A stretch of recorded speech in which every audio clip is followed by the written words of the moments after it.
Thought that we would give everybody a quick shop update on our paint booth situation. So what we decided to do is to take some steel studs that we had, and of course had to get a lot more of them, and build ourselves a paint booth that is 16 feet high, 30 something feet long, and about 25 feet wide. We also went ahead and incorporated our explosion-proof box that some of you might have recalled from seeing before, and that's where we're going to keep all of our paints, all of our thinners, and our mixing station. What's really cool about this box is that it's actually made for holding materials such as paint that have a potential for damaging something, explosion, fire, whatever. There's no light hooked up in here yet, but you kind of can see. It has the explosion-proof lights, has its own sprinkler head. Right back there, that's the blow-off panel in case anything ever does happen. Even has a downdraft section to it, and a couple of vents that are made to be like a fusible link, if you will, that as soon as they sense heat, that little metal tab gives way, they close off, and voila, keeps everybody in the shop safe. I even like the fact that where any plumbing or any electrical comes through, that red caulk, that is actually the fireproof caulk. So this thing was built for a printing company, and they had to store their ink in here. You can see right down there, a bunch of ink splotches. So yeah, we're going to put a table in here, or some kind of bench with our mixer, and we'll be keeping all of our paints housed in here. I really got to give a huge thank you to Gary at Great Lakes Flat Fender. He came in here, and 1, 2, 3, I was amazed as to how fast this guy put up these steel studs for this structure. All that we're doing is we're building basically a building within a building. So over here, rather than taking down the existing wall, we put up the steel studs. They're not even part of the building. Up there you can see though that yes, they're supported to the building, but it's not changing the internal structure. It's its own entity, if you will. Over here by the overhead, sorry if I'm blinding you with the sun coming in, we're actually going to have a couple of swinging doors. So you can open the overhead door, swing the doors open, drive your vehicle in. We close the swinging doors, close the overhead door, and we can start going. The reason for that is I don't know who out there would claim, but I don't believe you could ever seal off an overhead garage door completely. And when you're doing a high-end paint job, even if it's camel, it has to be done right and it has to be done well. So therefore, we came up with the idea of the swinging doors, because the overhead door goes higher than the beam up there. Don't know if you can even see that in this video. So therefore, we'll have plenty of room. It'll still be 16 feet or so to be able to get trucks in and out of here. Considering the highest that we're doing is 13.6, we shouldn't have a problem. Then if you come on over here, where the crane tracks are, yes, there we go. Sorry, it took me a minute to get in there.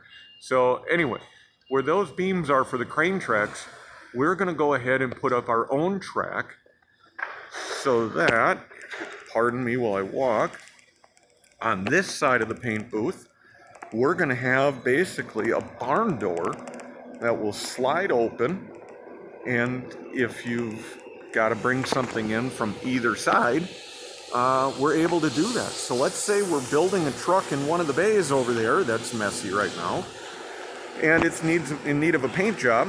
We can just roll it on up the aisleway here and right into the paint booth, and don't even have to worry about going outside where it might get dusty or dirty. What we're going to clad the paint booth in is actually a pre-painted white metal siding. Again, we're looking at keeping things safe. We're looking at fire protection. We're looking at ease of installation and cost of materials. So originally I was thinking about the 5/8 fire-rated drywall, but a steel siding that's fireproof. The floor here at the moment does sweat until we get our ventilation installed. So therefore, I don't want the drywall to soak up any of that water. And until we get the siding on the outside of the building fixed, I'm going to walk on over here, and we'll see if you can see the daylight coming through one of those little holes. Evidently, the company that was here before us didn't have the best of snowplow companies in here. So they piled the snow up right on the side of the building and crushed the lower part of the siding in. What we're going to do is we're going to actually have our ventilation go right out here through this lower side of the building where the siding is cracked. Don't worry, that outlet, the power box there is not live. That circuit has been turned off, and all the wiring in the circuit itself is getting moved. But we're going to have, down here is where our ventilation is going to come, and we'll have up top, we're going to have all of our filters for the air that's getting drawn in. So we should have nice, clean air being drawn in. Let's see if we can't take a walk outside here. See one of the project trucks that are coming in here. Hopefully you can see the damage to the outside of the building. So that's kind of what we want to get replaced and make it look nice. If we're working here, we want a nice environment to work in. We want to make sure that when our customers come in, they're happy to see the building itself. It's warm, it's welcoming. So that's something that we're working on. This service door that's over here is actually going to get closed off and no longer used. And we're going to go ahead and add a service door over there on the other side of the overhead where our steel racks are. So that's where we'll be able to come in and out of the building. On the north side, we do have the south side service door, but let's be honest, this place is huge. I'd like more than one entrance, because if you look all the way down there, believe it or not, that is 300 feet away to the other side of the building. If you can even make out the exit sign down there. That's a long walk, and I don't much feel like making every day. So how are we going to go ahead and power this booth? So we've got our air compressor system set up that you might have seen before, and we've almost completed our rapid air installation. I'll do a whole nother video on the rapid air, but we'll see if I can't kind of shimmy through the studs there. If you've never worked with this stuff before, it's amazing. So we're actually going to plumb right off of our rapid air and set up more fittings right here inside the paint booth. We're going to have a couple stations throughout that are adjusted, or stationary rather, I should say, so that you can plug in if you need to and work from a small area. But I saw one of the coolest things in the world today that I think I'm going to try and build is we are going to put a piece of unistrut right up along here on the near the top, and that unistrut will have a trolley that we can just hang some air hose from, and it'll be very, very similar to how the cranes are done in here for their controls, that you can walk from one side to the other side of the paint booth with your hose following along with you, so that we can actually work on the trucks that we're going to work in here. You're talking a paint booth that is 32, 33 feet long, that can be expanded as necessary. That's 20-something feet wide and 16 feet high, and you don't want to drag a air hose across your paint. So what better way than to put two air lines right down the side of each, down to both walls here, that you can drag your airline with you and get a decent job done. And that's what matters. So some other exciting things that are going on. So you saw our explosion-proof room. I refer to it affectionately as the bomb box. But right over here, where these studs are, these are coming out, and that's where the powder coat booth is going to go. That is going to be a cool addition. We still don't know the exact size, but that's something that we're working on now, to make happen. And that's going to be very cool to have in here. So not only can we offer painting, but we can offer powder coating as well. Nothing like bringing more and more of the work in-house just to make sure that the quality is controlled to our standards.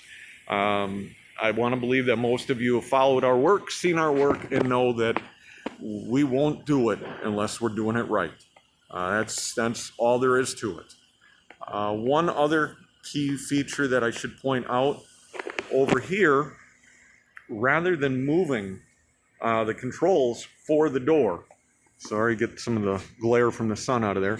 So this is our controls for the door. This is our chains in case the power ever goes out and we have to manually control the door. We don't want all of this stuff in the booth. I don't want overspray on the door control. I don't want the chains here. We'll slowly, don't get dizzy, all the way up there. I don't want the chains coming into the room and creating a point where there can be air infiltration and dust and everything else. So instead, we're going to put a panel right here, commonly used by plumbers to get to drains and that sort of thing in industrial buildings. And that way you'll have access to open the overhead door, close the overhead door, and operate the door manually should you ever have to. So that is the progress on our paint booth so far. Hopefully our buddy Gary gets back here shortly. I did have to go and get some more steel studs last night for him.